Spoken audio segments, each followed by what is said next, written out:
100 years of the Rolex Oyster Perpetual. Wow. How have they managed to celebrate it, Andrew? We just discussed the hot start. That was searing hot. There were hands, there's energy. They're celebrating it by releasing nothing that really celebrates 100 years. I can't find any link at all. The celebration is subtle. It is subtle.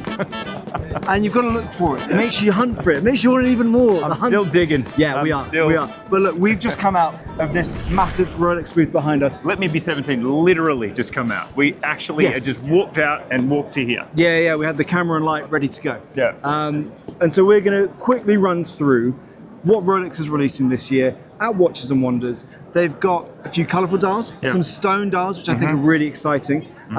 But before we talk about what they are introducing, I want to talk about what they haven't introduced. No update to the Land Dweller. Interesting. No dive watches. All those predictions wrong. No new 1908. Yes, that also wrong. So I wanted that complicated. I wanted that QP in 1908. Everybody wanted that complicated 1908. Yeah. We don't have it yet. No. Yet. I'm still hoping for it. Maybe they're doing that thing. I've also heard a rumor that Tudor are releasing something massive in 3 months, and that they're sort of not complying to the Watches and Wonders being peak release. So we could see. We could. I think their sister brand has definitely done that. Yeah. I think Tudor is using Watches and Wonders as a bit of a soft launch to the year, which is fine. I don't mind that as long as they come with the heat later. But Rolex, let's dig into what we've got here, right? So I think we can only start with OP.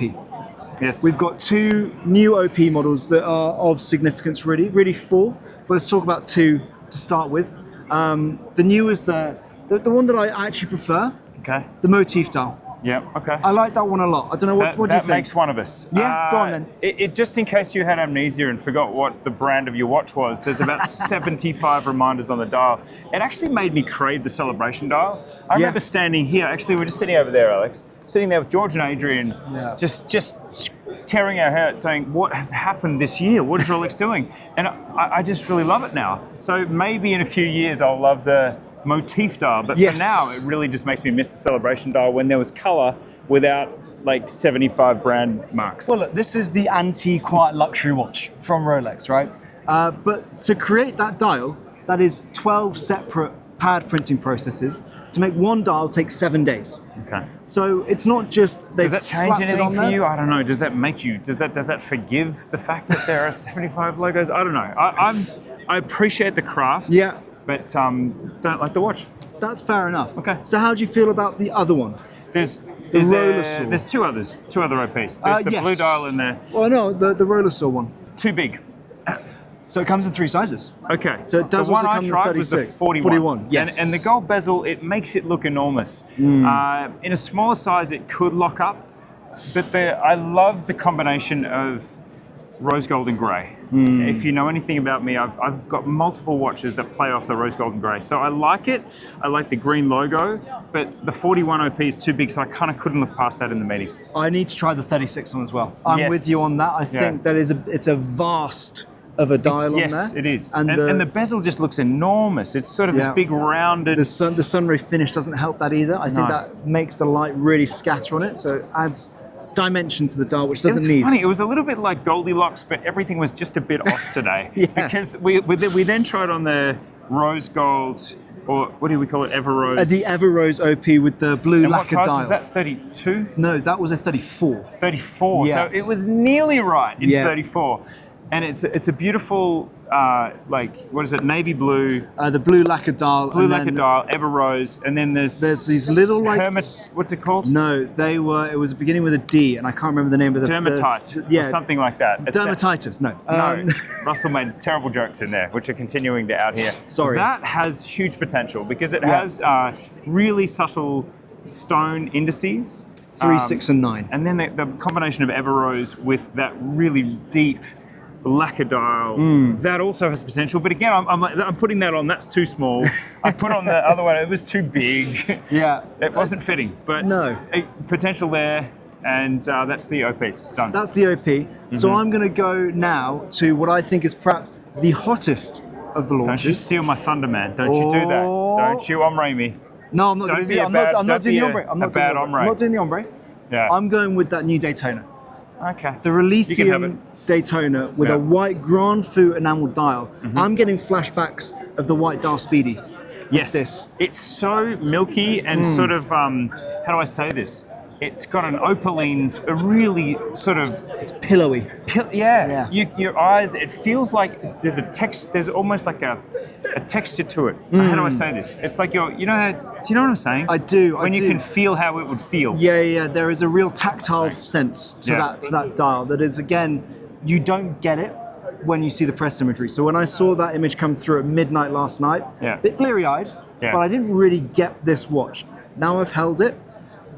I agree with the point you made in there. I don't think the bezel color is spot on. Okay. I would have preferred it a bit darker. We need to talk about the bezel.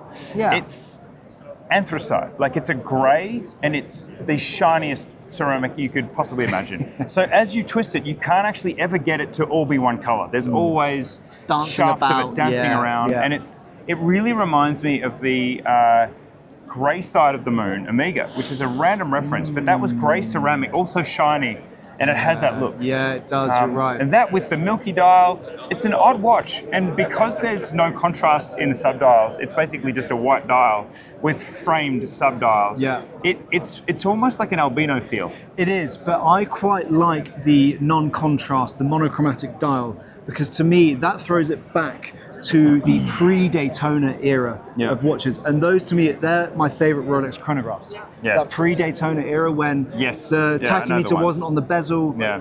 Gorgeous watches, and when you lose It's a that real, contract, you know what? it's very nice. This is a real odd one. It is. It also, it's technically two-tone. It's Rolesium, which is steel and platinum. Yeah. But the platinum doesn't appear in any of the places that you would expect. You think maybe there's a platinum bezel. It's a platinum bezel frame. That's Yes, it. correct. There's a platinum case back. Yeah, You can't and even again, see it. that's just a frame around a it's just sapphire case back as well. Exactly. It's Yeah. it's such an odd bod. I mean, maybe keep in mind that we've just walked out. We have had no time to We process are anything. raw. This is a We're rapid raw. react. Maybe it'll be one of those odd ones that I'm like, I actually like it because it's so weird. But it is another, like if I'm in Goldilocks' house, this is another sort of porridge that I'm like, Not quite right. not quite. Yeah. So let's talk about the one that is the closest to being right for you then, Andrew. Yeah, look, I've got this sort of love-hate, push-pull, compulsion, repulsion relationship with the Datejust. And I think that at some point, given that that fluted bezel is just so iconic, at some point the fruit will be tasted. I just haven't found the fruit. The ombré dial has, as you very, very intelligently said in there, you said this gives such strong day-date feels. Yes, it does. Because it's a day-date dial, it's on a Datejust, Jubilee bracelet. Jubilee bracelet, white gold bezel, under £10,000, and I just sort of wrap that all up into a value proposition, and I wrap that up into a, wow, okay, this could be done. And Yeah. I don't imagine that Yeah. this won't be the hype piece from this year, but I put it on and I was like, I mean, I get what you... Do you know what I'm saying? I do. And I think to me, the thing that stands out about this ombre dial Yeah. is this is one of the first times that I've seen this from Rolex, and it doesn't have any precious stones on it. There are no diamond Yeah. indices. Yeah. But when I first saw the images of it, again, midnight last night, my eyes were tricking me. I was like, oh, Yeah. it's a diamond indice dial. Yeah. But it's not. It's just You're chromolite. absolutely right. There's something about seeing like fume or Yeah. degradé dials with Rolex that immediately makes you think does. elevated price point, Yeah. Precious metals, stones. So it's kind of a basic bitch Datejust, but it looks so not basic. Yeah, to me, this is a gateway drug. Yeah. This is the first ombre dial that you're going to buy. I love it actually. And I think you're going to get I'm hooked starting afterwards. I'm just catching up with myself. That's There you go. easily my favorite from in there. Nice. Yeah. And so, do we wrap up now with... No, there's more. Oh gosh, there is more. Sorry, Yeah. I was skipping ahead. We'll save the most complicated Rolex till last. Day-Date. Let's talk about this Day-Date Yeah. with Love it. probably the most unexpected stone dial of the fair this year. Yeah. This light green aventurine. Yeah. This mirrors to me the sage from last year. I think in so. Its tone. It's wasabi, it's pistachio. Ooh, wasabi's nice. I like It's wasabi, a little speckly. Yeah, it's green aventurine. Yeah. There's a really good song by a band called The Bad Loves called Green Limousine. It's a green aventurine. It's a really unusually, and that mixed with that tone of gold was just chef's kiss. That I mean, was I look good. at day-dates and go, it's not my era. That villain arc where I start wearing a day-date is a long way away, so it's not for me right now. I'm going to go ombré into day-date at some point. That's when that's retirement era. Maybe. You know, that's sat on the I might beach. bring it forward. Oh, okay. Shop let's at see. Time+Tide. Help me out. I think that's when you sell Time+Tide. That's when we do it. That's when we move into that era. But I now want to just get to this complicated Rolex. Okay. Because 430 components. I was like, we are talking perpetual calendar. We're talking a repeater. a minute repeater. Yeah, We're talking 100%. We're talking But we're talking that more level than a of minute complexity from Rolex. yeah. And Most complicated Rolex ever. Yep. when you think about what they released last year in terms of complexity, with the Land Dweller, that new escapement, Yep. and now we're getting it The again. Dynapulse, yeah. Now we're getting it again with this Yeah. new, reimagined, a new way of doing a regatta timer. And to me, this is the most user-friendly way of doing a regatta timer. Yeah. And it's so simple with those two pushers. I kind of dig it. Okay. I would never buy it. It's not a watch that I could ever wear, Yeah. but I really do appreciate the innovation and the thought that goes into doing something like that. I'm a little mystified by it. I honestly thought that they'd left the Yacht-Master II for a very good reason. I like the Yacht-Master as a line for experimentation. I had the Everose Yacht-Master for about a year. And there are only a few things. If only that gold had been brushed, I'd still have it. The polished gold was way too much. But love the Yacht-Master. But I couldn't even bring myself to care. That's fair enough, and it's a bit of a Marmite watch as well. The Yacht-Master always has been.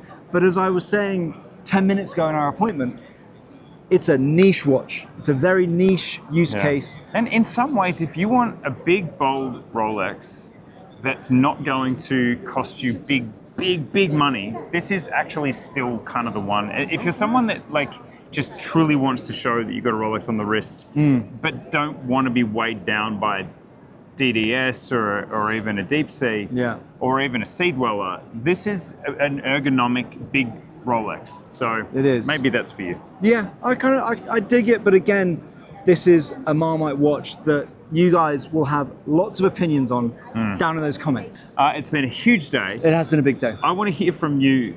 I really want to hear from you, and we can chat about it downstairs.